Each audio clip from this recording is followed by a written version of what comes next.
can embark upon?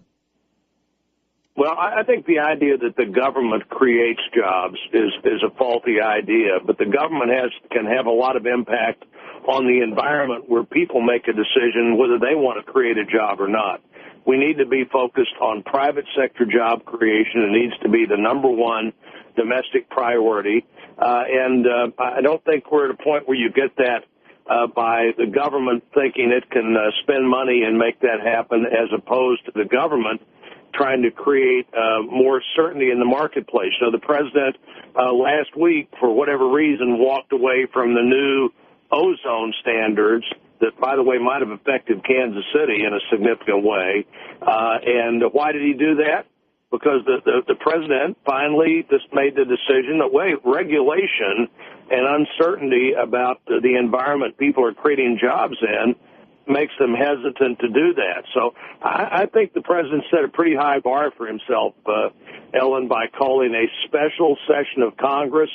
That usually means it's either the annual State of the Union message or something really big, and my guess is the president doesn't have anything really big or really new in the ideas that he'll come out with today based on everything the White House has said the last 3 or 4 days. Doesn't appear to be anything new or big there to me. He'd have probably been better off if he'd have made this speech at the Detroit Economic Club or some manufacturing facility somewhere, instead of raising expectations to a level that he is not likely to meet tonight. Senator, one of the things that we've heard that's trickled out, that he's proposing a $300 billion jobs package and extending unemployment benefits. Now, there are a few things more frightening than being without a job long term, but are there any other options besides extending those benefits?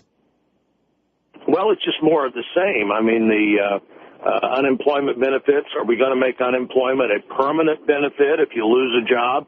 Traditionally, that was a 26-week benefit. That's what employers paid into to try to help create. We traditionally would, in bad economic times, extend that for a full year. We double that 26 weeks, but now we're now into the second year of unemployment if the president gets his way. And there's a big theory that discourages people from looking for the job that's available instead of the job that's as good as the one that they had when they lost their job. And good employees, when they get a job, often move up quickly at the workplace. But if you don't take that first job, there's no chance to move up. Briefly, Senator, last night, the Republican debate, and Rick Perry took a lot of heat for calling Social Security a Ponzi scheme. Fix it or fold Social Security?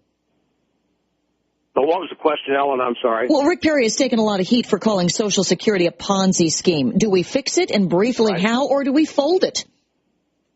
We fix it. We fix it, and it's not that hard to fix. I made a speech on the Senate floor a couple of months ago, and I'm working with my colleagues right now to see how many of them are willing to join me in the 3 or 4 things that you have to move for Social Security to be there for young workers who are paying in today. And, you and I are going to have to be older when we retire than our parents were when they retired. They were 65.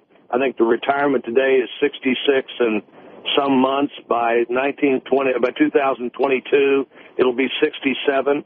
Our kids are going to have to be a little bit older than that, but not a lot older than that if we'll fix this system sooner rather than later.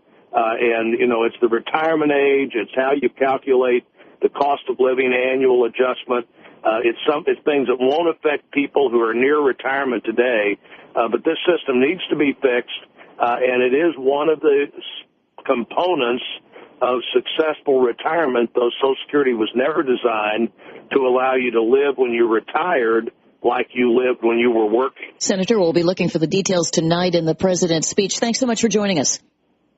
Hey, it's great to be with you, and I will see you soon. I'm 50 degrees in Kansas City today. Perfect. Absolutely perfect. Thanks, Senator. Senator Roy Blunt.